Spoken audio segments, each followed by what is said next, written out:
여러분 반갑습니다. 오늘 방송을 시작하겠습니다. 오늘 방송할 내용은 고소득 전문직 종사자들은 금융자산을 어떻게 운용해야 될까? 먼저 이런 의사나 변호사들 같은 고소득 전문직 종사자들에게 접근하는 투자 사기꾼들을 조심해야 됩니다. 뭐 프라이뱅커 그리고 뭐 사모펀드, 투자 부티크 이런 것들 대부분 헛 XX다라고 생각하셔야 됩니다. XX는 여러분들 상상에 맡기겠습니다. 아무튼 이렇게 고소득 전문직 종사자들에게 접근하는 부추기는 이런 아주 이렇게 특별한 VIP 대우를 해줄 것 같은, 대개 이렇게 사모펀드는 뭐 예탁금이 뭐 5억 원, 10억 원 이상 안 되면 받아주지도 않죠. 그죠? 그래서 이렇게 사모펀드에 투자 제안을 받으면 내가 뭐 부자 특별한 VIP 대우를 받는다라고 착각하기 쉽죠. 하지만 이렇게 저런 투자 부티크, 사모펀드, PB 전부 다 깡통 펀드, 투자 부추기는 이런 사람들을 조심해야 된다. 역시 이런 사람들 X소리 합창단이라고 생각하셔야 됩니다. 그래서 이런 고소득 전문직 종사자들은 자신의 그 전문 분야 있죠. 여러분의 그 전문 분야의 소득을 극대화해야 되겠죠. 그죠?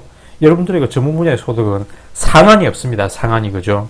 그래서 저렇게 여러분들의 그 전문 분야를 극대화하고 온갖 투자 사기꾼들이 난무하는 금융 투자 야바이판에서는 오로지 인덱스 펀드 패시브 투자만 하셔야 돼요. 자, 이렇게 세계 굴지의 그런 사모펀드들, 뭐 조지 소로스, 그리고 뭐 빌 에크만, 레이 달리오, 그런 세계 굴지의 헤지 펀드들도 이렇게 S&P 500 인덱스 펀드 수익률을 이기기 어려운데, 이렇게 이름 없는 이런 프라이뱅크나 사모펀드, 투자 부티커들이 S&P 500을 장기간 이길 수 있을까요? 불가능합니다. 그래서 그 나심 탈레버 있죠? 나심 탈레버. 안티프레저의 저자 나심 탈레버가 이런 말을 했어요.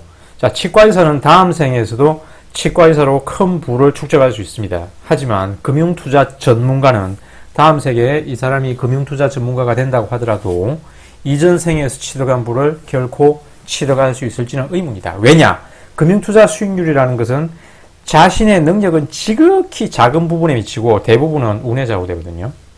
그래서 다시 보자. 투자의 3대 원칙이 있죠. 세금이 가장 중요하다. 자산 증식을 방해하는 가장 큰 요소는 세금과 거래 비용이다 라고 했죠. 그죠? 자, 투자 수익률 그런 게 중요한 게 아닙니다.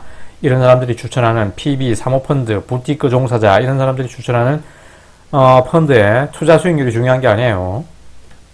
아무튼 읽어보셨죠? 그래서 모든 투자 자산은 연금화해야 된다. 연금화하는 것이 가장 효율적이다. 그래서 이 구독자가 이런 질문을 했습니다. 연금저축이 좋으냐? 미국식 투가 좋으냐? 쭉 읽어보셨죠? 결론은 연금저축이다. 연금저축. 여러분들이 다 알고 있는 연금저축이다. 그래서 서론과 간단한 결론을 내리면, 자, 1번 과세이용 계좌 삼총사로 부부가 각자 자산을 모아가다가, 그러니까 이 사람이 이제 30세면 아직 미혼일 것 같은데, 자, 결혼해서 훌륭한 배우자를 갖는 것이 가장 좋은 투자입니다. 그리고 자녀도 많이 가지면 좋겠죠. 이런 고소득 전문직 종사자는. 그래서 이렇게 결혼해가지고 부부가 각자 자산을 모아가다가, 그러니까 과세형 계좌 삼총소에 1년에 3,800만원 납입할 수 있잖아요. 그죠? 둘이 하면 7,600만원이죠. 그래서 왜 이렇게 납입 한도를 뒀겠습니까? 납입 한도가 없으면 이런 고소득 전문직 종사자들은 아마 모든 금융자산을 이 과세 이용 계좌에 다 넣을 겁니다. 그러니까 납입 한도를 이렇게 한도를 정해놓은 거예요. 그리고 이제 10년 주기로 또 부부간 비과세 정여 6억까지 할 수 있죠. 그죠? 현금으로 정의하셔야 됩니다. 이제 주식 정여는 막혔습니다. 요 기사 읽어보시면 돼요. 그래서 미국식 투자자에서 뭐 6억 원 주식으로 정의하겠다 이런 사람 있죠. 그죠? 한 사람도 못 봤지만, 아무튼 이제 이런 방법도 국세청과 기재부에서 곧 막을 것입니다. 하려면 올해 안에 해야 된다. 내년에 세법 개정될 것이다. 그리고 자녀 출생 시 이런 뭐 고소득 전문직 종사자들은 그냥 1억 정해해버리면 되겠죠. 그죠? 세금 800만원 밖에 안 해요.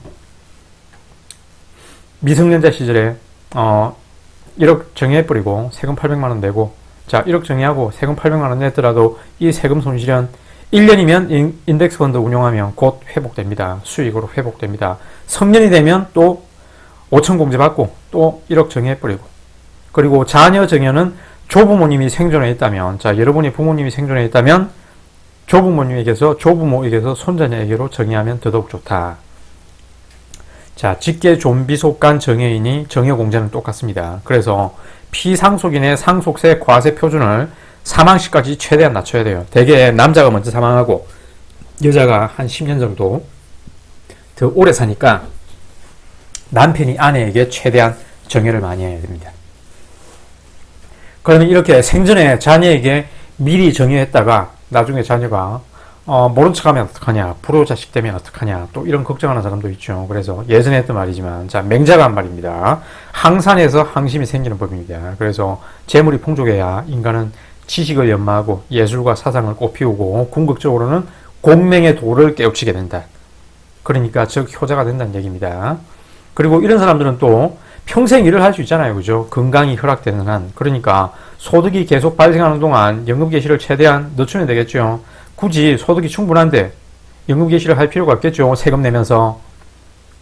자, 그래서 여러분의 그 다른 소득이 없다면 연금 계좌에서 1억 1천만 원을 인출해도, 그러니까 그 비과세 초과납입금 다 뽑아 쓰고 이제 세금 이제 내는 1억 1천만 원을 인출해도 종합소득세 세율이, 자, 연금공제 900만 원 받을 수 있다고 그랬죠. 본인공제, 배우자공제, 누진공제, 그런 거 다 포함해가지고 종합소득세 실효세율, 자, 이 실질 과세 표준에 대한 세율은 약 38% 정도 돼도 실효세율은 이렇게 공제받고 하면 약 17% 정도밖에 안 돼요. 저 밑에 엑셀 시트로 계산해 놨습니다. 그러니까 미국 직투 양도소득세보다 세금이 적습니다. 그래서 2023년 또 세법 개정으로 연금계좌에서 종합소득세 또 기타소득세 선택할 수 있죠. 그죠? 그리고 기타소득세는 단일 세율로 분리가 됩니다. 16.5%. 그죠? 그리고 근보료도 적용 안 돼요. 근보료. 종합소득세를 선택하든 기타소득세를 선택하든, 자, 국세청에서 근보공단에 통보가 안 돼가지고 근보료 적용 안 됩니다. 그래서 투자의 복병 근보료 회피하려면 요런 방법이 있다. 1, 2, 3.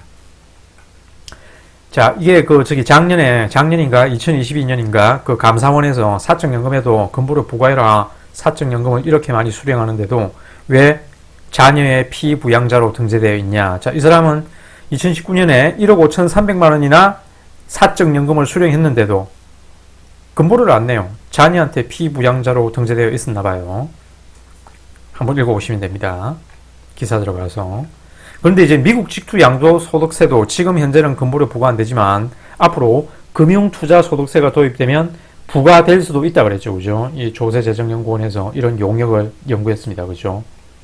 그래서 요것도 보시면 연금으로 1억 1천만 원을 연금계좌에서 1억 1천만 원을 인출한다 그래도, 자, 종합소득세, 기타소득세 미국 직투 세금보다는 적습니다.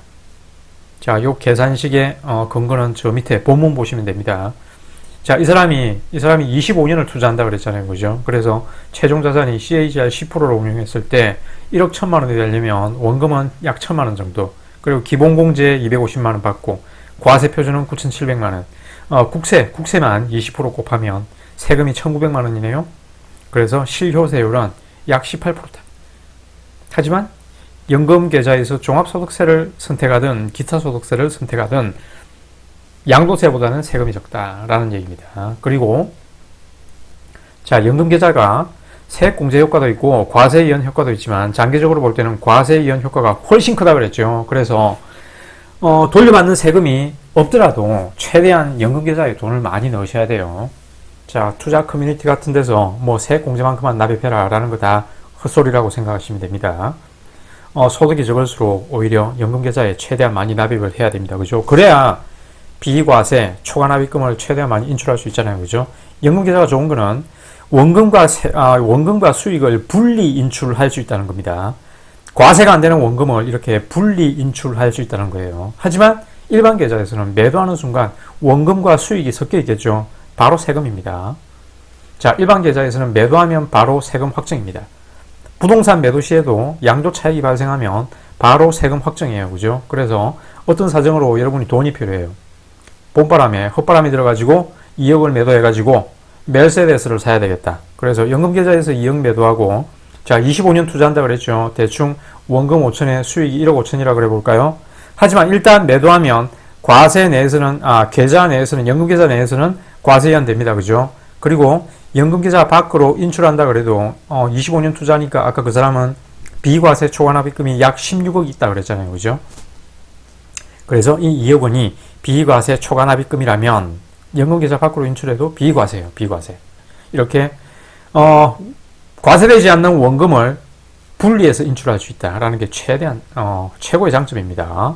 하지만 미국 직투에서는 2억원 매도하면 세금 3,200만 원, 부동산 매도하면 2억의 양도 차익 발생 시 양도세 4,900만 원입니다. 그래서 연금계좌가 최고다.